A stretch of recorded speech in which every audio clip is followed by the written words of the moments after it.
ओम नमस्ते जी। आयुर्वेद के पूर्व परीक्षा के जो प्रश्न पत्र हैं, आज उन पर हम चर्चा प्रारंभ कर रहे हैं। जनवरी 2017 से ही ये प्रश्न आपके आते रहे हैं, लेकिन प्रश्नों की संख्या कम रही है। तो योग के सिलेबस में जो यूनिट 7 है, योग एवं स्वास्थ्य, उसमें ये टॉपिक है आपका आयुर्वेद का। तो उस यूनिट में मैक्सिमम जो क्वेश्चंस आपके आते हैं, जब आते हैं तो वो आयुर्वेद वाले ही पार्ट से ज़्यादा संबंधित रहते हैं। कभी-कभी दूसरे विषयों से भी प्रश्न पूछे जाते हैं। तो आज हम उसी यूनिट से संबंधित प्रश्नों को करने का प्रयास करेंगे। जनवरी 2017 में आपका प्रश्न आया था कि आयुर्वेद के किस आचार्य के अनुसार समदोषः समाग्निश्च समधातुमलक्रियः ये स्वस्थ के विशिष्ट लक्षण दिए गए हैं। आचार्य सुश्रुत की जो सुश्रुत संहिता है, वहां पे जब स्वस्थ की परिभाषा करते हैं, तो वहां पे श्लोक दिया है, आपको याद रखना चाहिए। हो सकता है आगे कुछ और फैक्ट उससे पूछ लें। तो श्लोक आपका जो है, समदोषः समाग्निश्च समधातुमल क्रियः प्रसन्नात्मेन्द्रिय मनाः स्वस्थ इत्यभिधीयते। कि जिनके दोष सम हो, दोष में आपके वात पित्त कफ है, समाग्निश्च जिनकी अग्नि सम हो, अग्नि समावस्था में होनी चाहिए।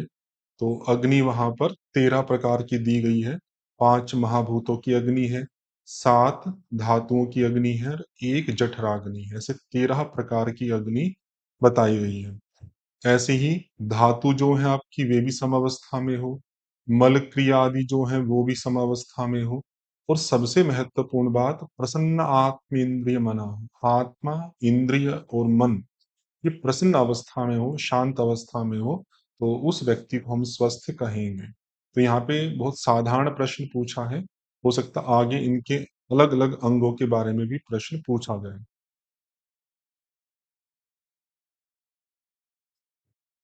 अगला प्रश्न है, आयुर्वेद के अनुसार किसी भी बीमारी के कारण के मुख्य कारक है, कि कोई भी बीमारी होती है, उसका मुख्य जो कारण है वो किसे कहा जाता है, ऐसा प्रश्न उन्होंने पूछा। तो आयुर्वेदिक में जो चरक संहिता है, वहां पे निदान पंचक करके एक प्रकरण आता है। निदान मतलब होता है डायग्नोज, किसी बीमारी का जो मूल कारण है उसको हम निदान कह सकते हैं। तो वहां पे उस निदान को 5 प्रकार से बताने का प्रयास किया है। उसमें जो पहला कारण है, जिसको मुख्य कारण कहा जाता है, उसको निदान शब्द से ही कहते हैं। और उसके 3 भेद करते हैं, असात्वेन्द्रियार्थ संयोग, प्रज्ञापराध और परिणाम। तो यहाँ पर उन्हीं की ग्रुपिंग के बारे में पूछा है। तो पहला शब्द लिखा है सात्म्य इंद्रियार्थ संयोग, ये नहीं है। ये कब सही होता, यहाँ अ लिखा होता।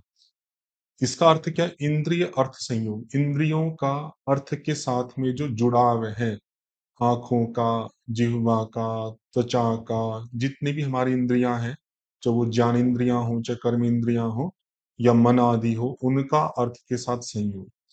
सात्म्य अर्थ होता है जो अनुकूल है, सही है, जिसके कारण से इंद्रियों को अच्छा लगता है, उनका सामर्थ्य बढ़ता है, उस संयोग को कहते हैं सात्म्य। और जो प्रतिकूल संयोग है उसको कहते हैं असात्म्य। तो इंद्रियों का अर्थ के साथ में यदि असात्म्य प्रतिकूल संयोग होगा तो बीमारी होगी, यदि सात्म्य होगा तो बीमारी नहीं होगी। तो आपके ऑप्शन में सात्म्य लिखा था, ये सही नहीं है। प्रज्ञा अपराध से कई बार प्रश्न आए हैं। प्रज्ञा अपराध से सेपरेट भी प्रश्न है, कि हमारी बुद्धि के द्वारा किया गया जो दोष है, उसको प्रज्ञा अपराध कहते हैं, जो 3 प्रकार का है, धी, धृति और स्मृति।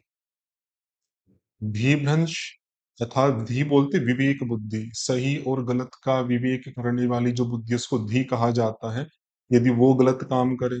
धृति मतलब धैर्य, धैर्य काम ना करे।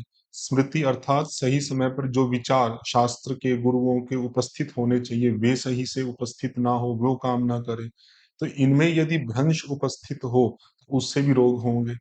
और एक आता है परिणाम। परिणाम होता है कि समय में, ऋतु के अनुसार या आयु के अनुसार जो परिवर्तन होते हैं, कोई अभी युवा है, बुढ़ापा आया, तो बुढ़ापे में स्वतः ही अपने आप कुछ बीमारियां आनी शुरू हो जाती हैं। ऋतु बदलने पर भी बहुत सारे परिवर्तन होते हैं। तो मौसम के अनुसार भी बहुत सारे दोषों का संचय होता है, प्रकोप होता है। उनको परिणाम कहा जाता है। तो इन 3 कारणों से ही बीमारी मूलतः उत्पन्न होती है। तो यहाँ पे असात में तो लिखा नहीं है, तो 2 ऑप्शन बनेंगे आपके, प्रज्ञापराध और परिणाम। First option. दोष साम्यता, इससे बीमारी उत्पन्न नहीं होती। दोष मतलब वात पित्त कफ, 3 दोष होते हैं। यदि वे विषम अवस्था में हैं तो रोग उत्पन्न होते हैं, साम्य अवस्था में रोग उत्पन्न नहीं करते हैं। तो ये प्रश्न हो गया आपका। अगला देखिए, प्रश्न है हमारा कि वात प्रधान व्यक्तियों के लिए किन गुणों से युक्त आहार लाभदायक है। तो लाभदायक मतलब वात का शमन करने वाले जो भी आहार होंगे वो लाभदायक होंगे, और वात को बढ़ाने वाले जो आहार होंगे वो हमें बीमारी उत्पन्न करेंगे, क्योंकि व्यक्ति को मैं पहले ही कह चुके हैं वो कैसी प्रकृति वाला व्यक्ति है, वात प्रधान। तो हाँ, यहाँ पर हमें उन गुणों को देखना है जो वात का शमन करते हैं। जैसे शीत है, ये वात को बढ़ाता है, क्योंकि वात का ही एक गुण शीत है। वहां पे चरक संहिता में वात पित्त कफ के साथ साथ गुण दिए गए हैं, जैसे वात के रुक्ष, शीत, लघु, सूक्ष्म, चल, विशद, खर। तो ये वात के अपने गुण हैं, और यदि इसी प्रकार का आहार हम खाएंगे तो उससे वात बढ़ेगा, न कि कम होगा। तो शीत नहीं होगा। मधुर, ये सही है आपका, क्योंकि मधुर जो गुण है आपका ये कफ का होता है, तो ये वात का शमन करेगा। और उष्ण, ये पित्त का गुण होता है, ये भी वात का शमन करेगा, क्योंकि वात का गुण शीत है, तो उसके विपरीत आपका उष्ण हो जाएगा। लघु, ये वात का ही गुण है, तो ये अगर लघु भोजन खाओगे तो उससे वात बढ़ेगा। तो इसमें सीधा सा सेंस है। अगर ये प्रश्न है कि वात वालों के लिए लाभदायक का है तो वात से विपरीत खोजनी है। वात बढ़ाने वाले अगर पूछे तो वात के जो गुण वाले आहार है उनको देखना। तो यहाँ पे लाभदायक पूछा था, तो हमने विपरीत वाले देखने थे, तो मधुर और उष्ण फोर्थ ऑप्शन सही होगा। अगला प्रश्न है कि आयुर्वेद के अनुसार जीवन के 3 स्तंभ हैं, जिन पे स्तंभ बोलते बोलते पिलर, जिस पे आपका जीवन डिपेंड करता है, स्वास्थ्य रहेगा या अस्वस्थ होगा, उनको स्तंभ कहा जाता है। तो वात पित्त कफ, ये हमारे शरीर के या स्वास्थ्य के या जीवन के, जो भी आप कहना चाहो, 3 स्तंभ हैं। यदि ये तीनों सम अवस्था में है तो शरीर स्वस्थ रहेगा। यदि ये कम या ज्यादा हो जाते हैं तो उससे रोग उत्पन्न होने प्रारंभ हो जाते हैं। तो यदि उपस्तंभ पूछते तो आपको फिर आहार, निद्रा, ब्रह्मचर्य ये ऑप्शन करना था, जो कि फोर्थ पे दिया। यहाँ पे स्तंभ पूछा है तो वात पित्त कफ करना है, तो ये ध्यान रखिएगा। उपस्तंभ आहार, निद्रा, ब्रह्मचर्य, और स्तंभ जो है वात पित्त कफ। अगला प्रश्न है, कफ प्रकृति वाले व्यक्तियों के लिए आहार के निम्नलिखित में से कौन से प्रकार लाभदायक है। पहले वात वालों के लिए लाभदायक पूछा था, इस वाले पेपर में कफ वालों के लिए लाभदायक पूछा। आप देखेंगे कि वात पित्त कफ से ज्यादा प्रश्न आते हैं आयुर्वेद के प्रश्नों में, ज्यादा जो संख्या रहती है आपकी वात पित्त कफ, इनके गुणों को लेकर पूछते हैं। तो यहाँ भी हमें देखना है कि कफ का शमन करने वाले जो होंगे, तो कफ से विपरीत देखने, जैसे स्निग्ध है तो कफ का ही गुण है, तो ये आपको चूज नहीं करना है, इसको हटा दीजिए। लघु, ये वात का गुण है तो कफ का शमन करेगा, ये ठीक है। रुक्ष है, ये भी वात का गुण है, कफ का शमन करेगा, ये भी ठीक है। कफ का ही गुण है गुरु, तो ये नहीं होगा। तो हमें कफ के विपरीत प्रकृति वाले जो आहार हैं उनका सेवन करना है, यदि कफ को हमें हटाना है। तो बी और सी, सेकंड ऑप्शन सही होगा।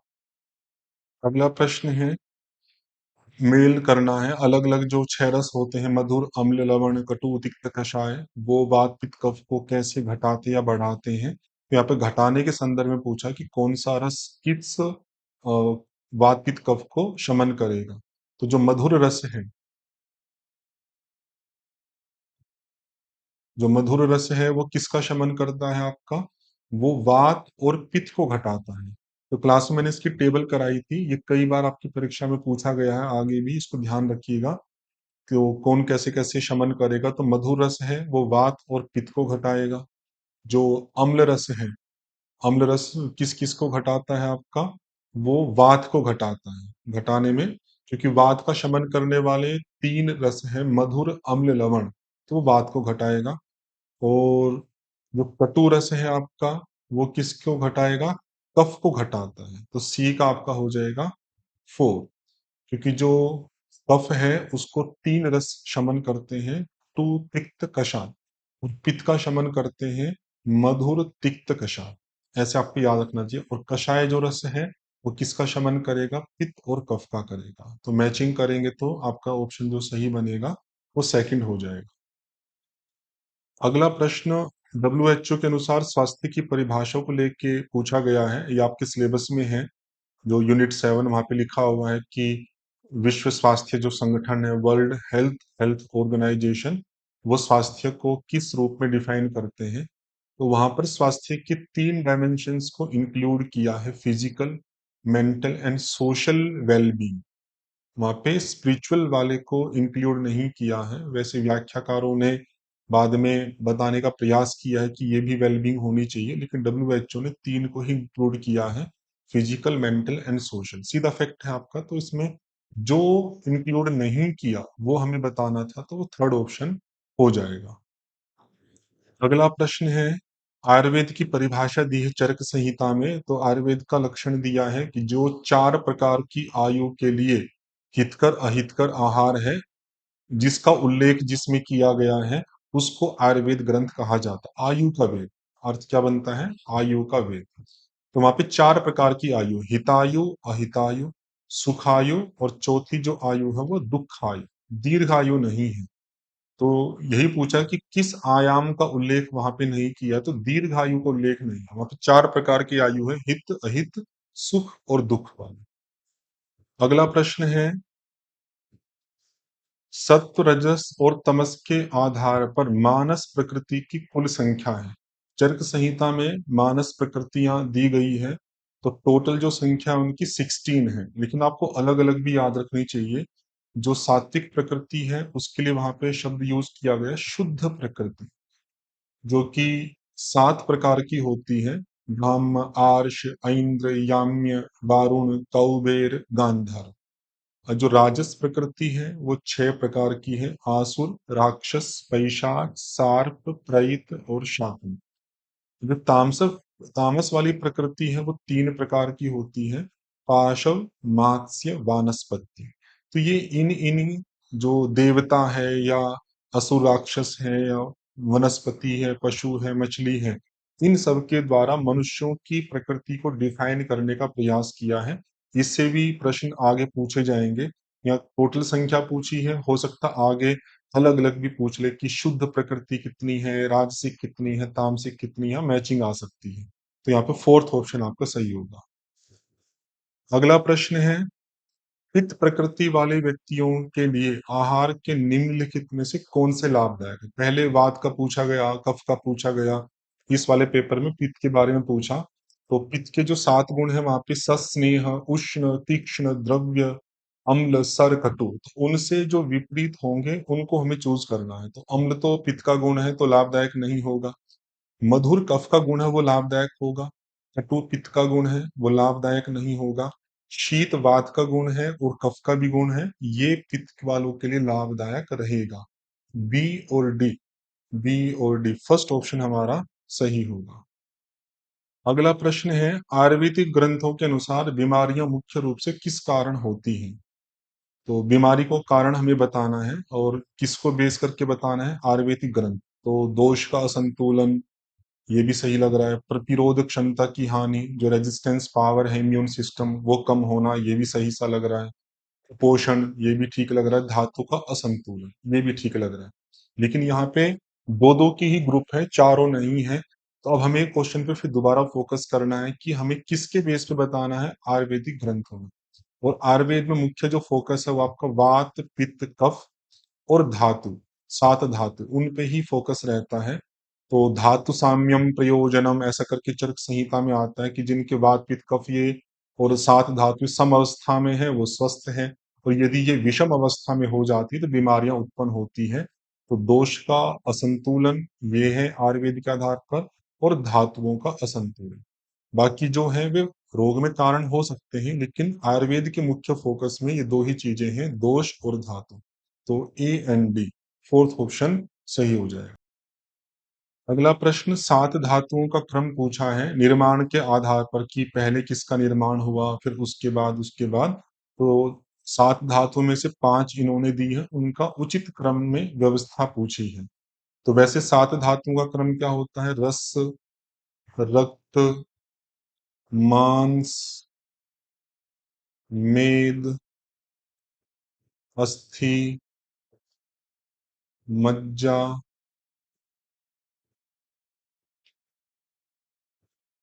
और शुक्र। ये सात धातुओं का क्रम है। तो यहाँ पे रस तो दिया नहीं है, तो रक्त हो गया। रक्त के बाद में मांस हो गया दूसरे नंबर पे, फिर तीसरे पे मेद हो गया, चौथे पे अस्थि हो गया और पांचवे पे मज्जा हो गया। तो डी, पहले डी आएगा, फिर C, D C. D C second में है आपका, D C A B E. Second option सही हो जाए।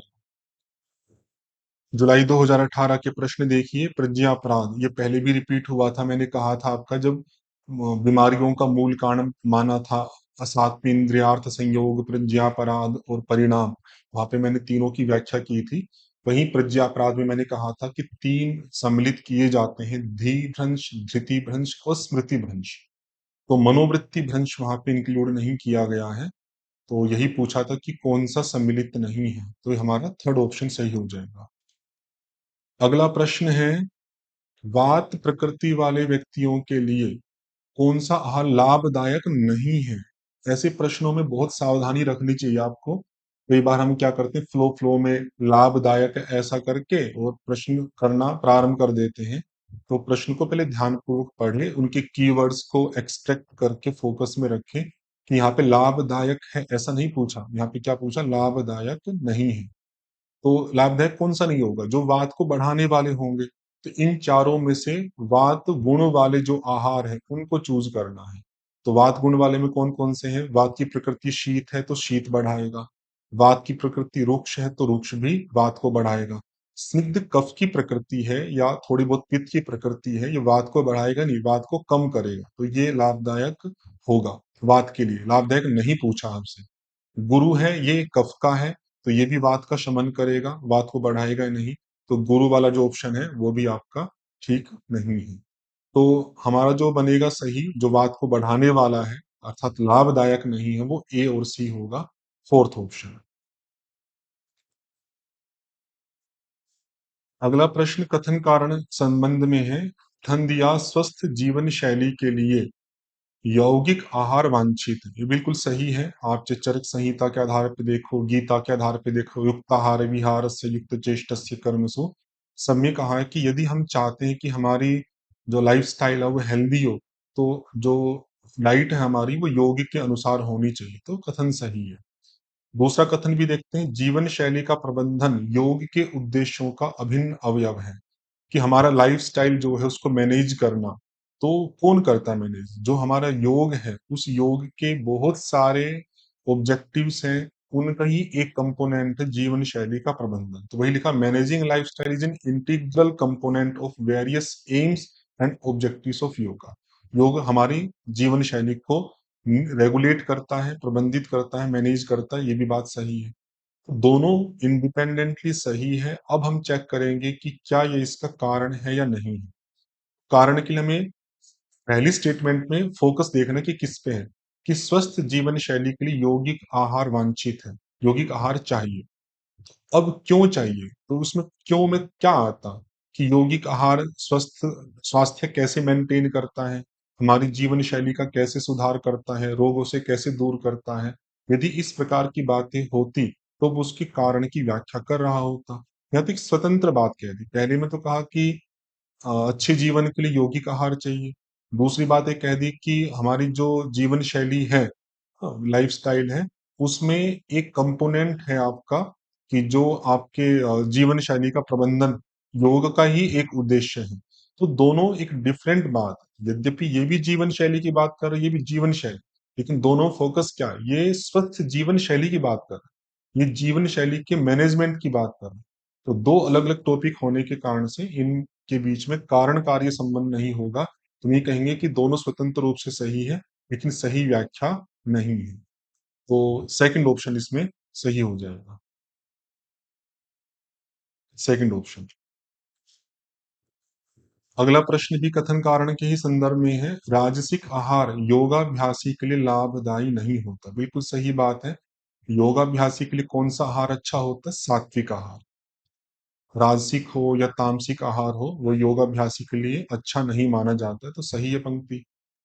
कटु, लवण, तीक्ष्ण आहार रजस गुण में वृद्धि करता है, जो योग साधना में एक बाधक है। ये पंक्ति भी सही है और बिल्कुल सही व्याख्या है।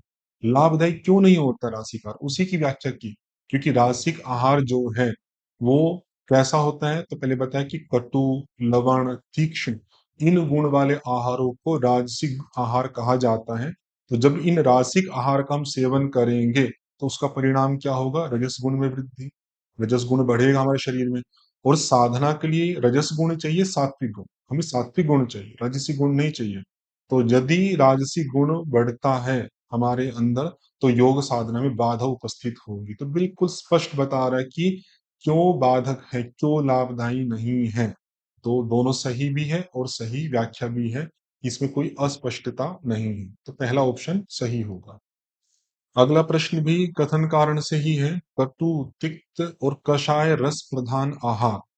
तो हमने पता है कि कटु, तिक्त और कषाय, ये जो रस होते हैं ये वात को बढ़ाते हैं। ये पहले भी प्रश्न आया था रस और वात पित्त कफ को लेके, तब भी मैंने कहा था कि इनसे प्रश्न पूछे जाते रहते हैं, इनको ध्यान पूर्वक देखना चाहिए। तो कटु, तिक्त, कषाय ये वात को बढ़ाते हैं और वात को शमन कौन करते हैं? मधुर, अम्ल, लवण। तो वही इन्होंने कहा उसी पंक्ति को लेके कि कटु, तिक्त, कषाय रस प्रधान आहार वात प्रकृति के लिए लाभदायी नहीं है। तो बिल्कुल सही बात है, लाभदायी नहीं है वात प्रकृति वालों के लिए, जिससे वात बढ़े। अगली पंक्ति क्या कही कि कटु, तिक्त और कषाय रस प्रधान आहार का अत्यधिक सेवन करने से वात दोष में अत्यधिक वृद्धि होती। थोड़ा सेवन करोगे थोड़ी वृद्धि होगी, अत्यधिक सेवन करोगे अत्यधिक वृद्धि होगी। ये बात भी सही है और व्याख्या भी सही है कि वात वाले व्यक्तियों के लिए क्यों लाभदायी नहीं है। लाभदायी नहीं यही कहा था, तो क्यों नहीं है? क्योंकि उसका सेवन करने से वात दोष में वृद्धि होगी, इसलिए लाभदायी नहीं है। तो ये भी बिल्कुल स्पष्ट रूप से व्याख्या कर रहा है, इसमें भी कोई संशय नहीं है। तो जब भी ऐसे कथन कारण के प्रश्न आते हैं ना, क्यों करके देखें। मैंने पहले भी कई वीडियो में बताया है। तो क्यों क्यों लाभदायी नहीं है? जी, क्योंकि उसके खाने से हमारे शरीर में वात बढ़ेगा, इसलिए लाभदायी नहीं है। इसलिए व्याख्या है। तो ए और आर दोनों सही है और आर ए की सही व्याख्या है। तो सेकंड ऑप्शन सही हो जाएगा। अगला प्रश्न देखिए। आयुर्वेद के अनुसार पित्त दोष के असंतुलन के कितने नानात्मक विकार होते हैं? नाना मतलब अनेक, अनेक प्रकार के विकार होते हैं। तो वात, पित्त, कफ के तीनों के विकार वहां बताए हैं। वात के जो विकार हैं वे 80 टाइप के होते हैं। पित्त के जो विकार हैं वो 40 टाइप के होते हैं, हाफ। और जो कफ के विकार हैं उनके भी हाफ करके 20 टाइप्स के होते हैं। एक सीधा सीधा फैक्ट है, याद रखिएगा। यहाँ पे पित्त के पूछे में होते, पित्त के विकार कितने होते हैं आपके? 40 प्रकार के। तो फोर्थ ऑप्शन सही है। अगला प्रश्न फिर रसों से आ गया। मैंने पहले ही कहा था कि रसों से काफी प्रश्न आ रहे हैं। निम्नलिखित में से कौन सा रस पित्त दोष का शमन करता है? ये कई बार पहले भी मैंने बताया है कि पित्त का शमन करने वाले जो रस हैं वो है मधुर, तिक्त, कषाय। और जो कुपित करने वाले हैं वो बचे हुए तीन हो गए, तो अम्ल, लवण। तो यहाँ पे मधुर तो दिया नहीं, तिक्त दिया है और कषाय दिया है। तो दो और चार, थर्ड ऑप्शन सही हो जाए। अगला प्रश्न उन्हीं प्रकृतियों से है, मानसिक, जो पहले भी आई थी। पहले संख्या पूछी थी कि मानसिक प्रकृतियां कितने प्रकार की? 16 प्रकार की। तभी मैंने कहा था कि इनके अलग अलग भी पूछ सकते हैं। तो जो सात्विक प्रकृति है जिसको शुद्ध भी कहा जाता है वो 7 प्रकार की है। जो राजसिक प्रकृति है वो 6 प्रकार की है। और जो तामसिक प्रकृति है वो 3 प्रकार की है। और जो त्रिदोष है, शारीरिक है, वात, पित्त, कफ, इसकी जो प्रकृति है उसको 1 प्रकार की कहा जाता है। ये पहले भी बता चुका हूं, उसी आधार पे आप इसको मैच कर लीजिएगा। अगला प्रश्न भी वात, पित्त, कफ को लेके ही है। मंद और गुरु गुण युक्त आहार तो किस प्रकृति के व्यक्ति के लिए निषिद्ध है? निषिद्ध मतलब हानिकारक है। तो हमें प्रश्न का उत्तर देने के लिए पहले इन शब्दों पे फोकस करना चाहिए कि ये जो गुण दिए गए हैं ये किसके हैं? वात के हैं या पित्त के हैं या कफ के हैं? तो मंद और गुरु, गुरु से हम पहचान कर पा रहे हैं कि गुरु जो भोजन होता है वो किस गुण वाला होता है? कफ गुण वाला होता है। तो जिसकी पहले से ही कफ प्रकृति है, तो उसके लिए आहार निषिद्ध है, क्योंकि वो गुण बढ़ जाएगा, कफज हो जाएगा। सी ऑप्शन बिल्कुल सिंपल।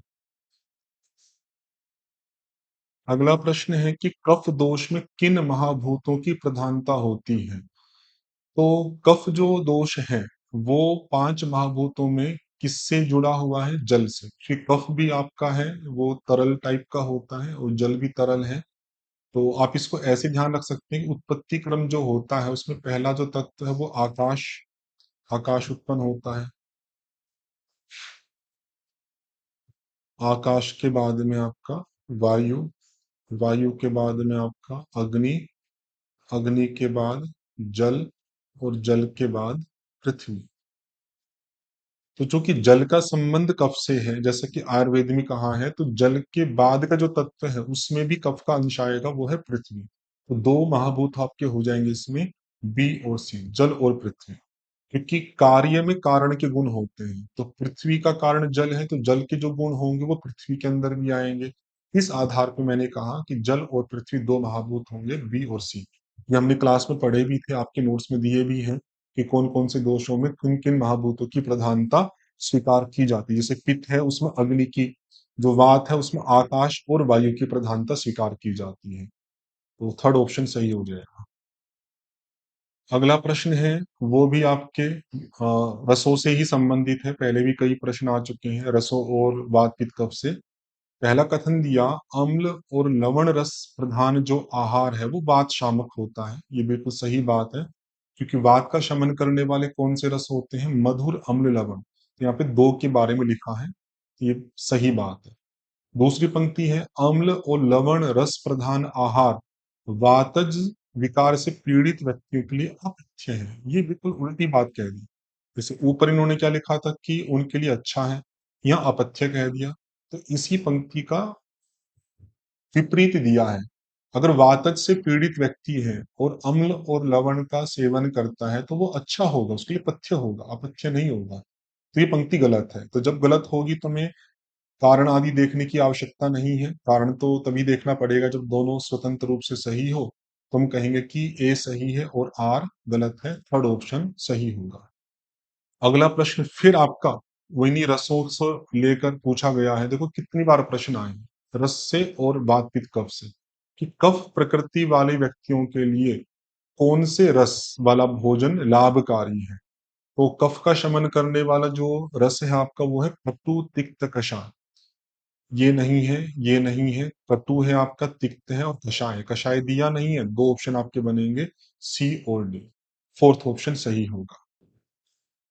अगला प्रश्न है, वो भी लगभग कुछ रिपीट जैसा है, थोड़ा घुमा के पूछा है। पहले मंद और गुरु वाला आहार पूछा था कि किसके लिए हानिकर है।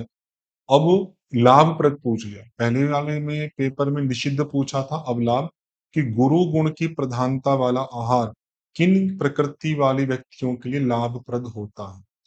तो हमें पता है कि गुरु जो गुण है वो किन के लिए अच्छा होता है? गुरु गुण आपका, या उसका गुण क्या होता है? कफ होता है। कफ का गुण है गुरु। तो कफ वाला व्यक्ति ही यदि इसको खाएगा तो उसके लिए तो हानि करेगा। तो हमें क्या देखना है? कफ से विपरीत वाले देखने हैं। कफ से विपरीत 2 ही बचे, एक वात बचा आपका, एक पित्त बचा। इन दोनों व्यक्तियों के लिए लाभप्रद होगा। तो वात और पित्तज जो प्रकृति वाले व्यक्ति हैं, उनके लाभप्रद है। तो कितने सरल प्रश्न हैं। कुछ फैक्ट हमने याद किए और देखते हैं उनके लिए ये बहुत सरलता से उन प्रश्नों को सोल्व कर देते हैं। तो कंफ्यूज नहीं होना है, हमें धैर्य रखना है, प्रश्न की प्रकृति समझनी है, फिर उनको सोल्व करना है। अगला प्रश्न फिर वनी रसों से है। कितनी बार आया है? किन रसों की प्रधानता वाला आहार पित्तज प्रकृति और कफज प्रकृति? अब की बार घुमा के पूछा है, वही फैक्ट है। पहले सिंगल सिंगल पूछते थे, पित्त वालों के लिए हानिकर या लाभप्रद, या कफ वालों के लिए हानि या लाभप्रद। दोनों से कंबाइंड करके पूछा कि कौन सा ऐसा रस वाला आहार है, किन रस वाला आहार दोनों के लिए लाभप्रद है, पित्त वालों के लिए भी और कफ वालों के लिए, दोनों का शमन करने वाला हो। तो हमने पहले देखा ही था कि का शमन करने वाले कौन कौन से? मधुर, तिक्त, कषाय। मधुर, तिक्त और कषाय।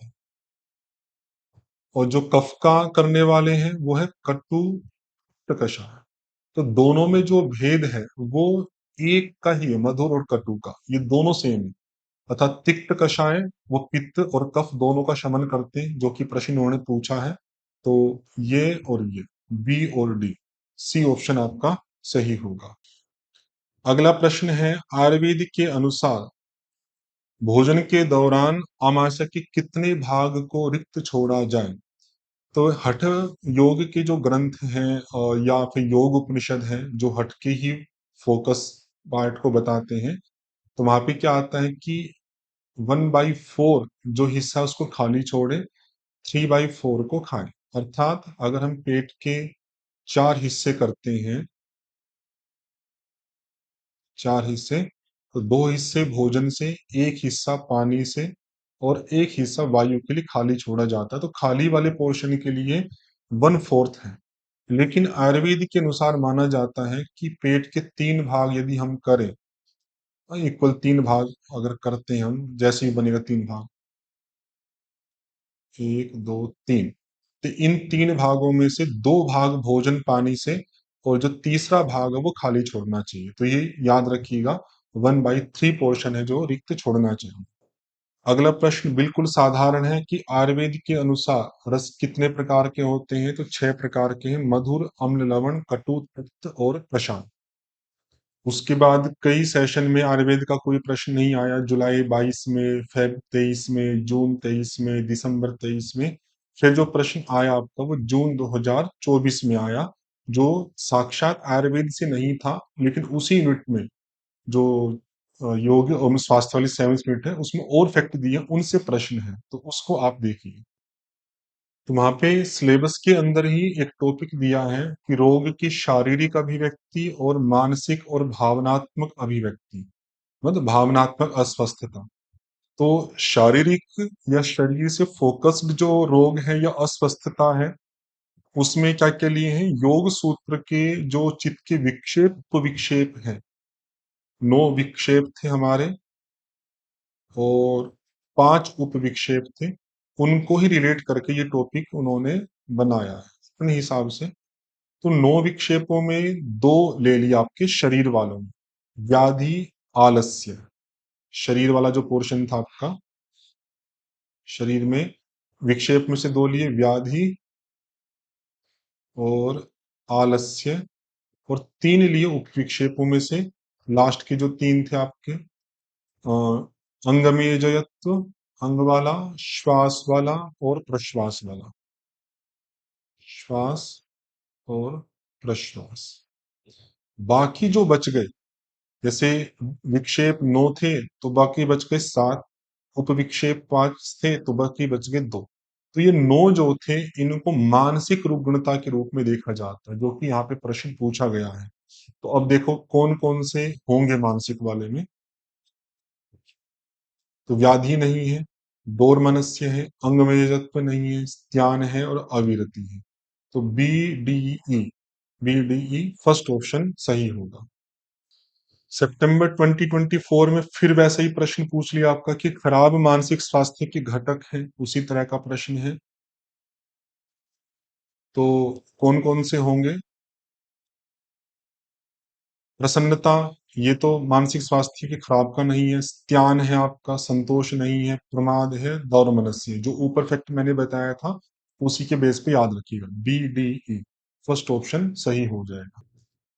अगला प्रश्न है डब्ल्यूएचओ के आधार पे कि विश्व स्वास्थ्य संगठन के अनुसार जीवन की गुणवत्ता इन कारकों द्वारा निर्धारित होती है। तो गुणवत्ता में हमें क्या देखना, क्वालिटी देखनी है कि किसी का जीवन है वो क्वालिटी युक्त है। तो उसमें क्या क्या आएंगी चीजें, भौतिक, पर्यावरण एवं में आराम एवं स्वास्थ्य, कि कोई व्यक्ति फिजिकल एनवायरनमेंट में रहता है तो अच्छे से रह पाए, स्वस्थ रह पाए, तो जीवन की क्वालिटी है, बिल्कुल सही है। भावाभिव्यक्ति, कर्म की स्वतंत्रता, कोई व्यक्ति जी रहा है, 100 साल जी गया, लेकिन उसको ना बोलने की ना कर्म करने की कोई स्वतंत्रता नहीं है, तो वो गुणवत्तापूर्ण जीवन नहीं होगा। जीवन लंबा तो हो गया, क्वांटिटी तो बढ़ गई, लेकिन क्वालिटी नहीं आई, तो ये भी आपकी गुणवत्ता में आएगा कि आप अपने भावों को अभिव्यक्त कर सकते हैं, अपनी बातें कह सकते हैं, कोई डर नहीं है। तो जो कर्म है उन कर्मों को करने की स्वतंत्रता है, संविधान के अनुरूप रहते हुए। आयु की दीर्घता ये नहीं है, ये क्वांटिटी को डिफाइन करती है ना कि क्वालिटी को, कि आपका जीवन बहुत लंबा है, किसी व्यक्ति का जीवन बहुत लंबा है लेकिन गुणवत्ता कोई नहीं, ना खाने का, ना पीने का, ना कोई आराम है, ना कुछ बोल सकता है, ना किसी से कुछ कह सकता है, तो उसकी क्वालिटी आपकी कम कही जाएगी। और उच्च वेतनमान वाला व्यवसाय, तो ये भी आपका उच्च वेतन, ठीक है, मतलब एक गुणवत्ता का पार्ट है लेकिन उतना अच्छा नहीं माना जाता। किसी का कम वेतन भी हो लेकिन वो अच्छे से रह पा रहा हो, अपना पेट भर पा रहा हो, भाव की अभिव्यक्ति हो, कर्म की स्वतंत्रता, ये ज्यादा अच्छे पैरामीटर्स हैं गुणवत्ता को देखने के लिए। बहुत अच्छा वेतन होना उतना बड़ा पैरामीटर नहीं है गुणवत्ता के लिए। क्यों? क्योंकि कम वेतन वालों को भी गुणवत्तापूर्ण जीवन से युक्त देखा जाता है। और बौद्धिक, शैक्षिक और सामाजिक उपलब्धि, ये बिल्कुल है कि आप इंटेलेक्चुअल लेवल पे आप अच्छा कर पा रहे हो, एजुकेशन के लेवल पे कर पा रहे हो, समाज के स्तर पे कर पा रहे हो, ये भी गुणवत्तापूर्ण जीवन में स्वीकार किया जाता है। तो ए बी ई, तो ये ऑप्शन आपका होगा। ए बी ई के आधार पे आपका ऑप्शन बनेगा, थर्ड ऑप्शन सही हो जाएगा। तो ये दिसंबर 2024 तक के आयुर्वेद के जो प्रश्न थे शुरुआत से अब तक के, वो मैंने यहाँ पर प्रस्तुत किए। कोई हो सकता है संयोग से प्रश्न छूट गया हो यूनिट 7 का, तो वो आप देख लीजिएगा। उसके बाद के जो प्रश्न है उसके मैंने सेपरेट वीडियो बना रखे हैं फुल पेपर के, तो उसी में ही जो आयुर्वेद के प्रश्न आए होंगे यूनिट 7 के, उनको उसी से देख लीजिए, खास जैसे जून 2025, दिसंबर 2025 के, वहां से आपके कवर हो जाएंगे। तो इस कक्षा में हम इतना ही रखते हैं। ओम शम।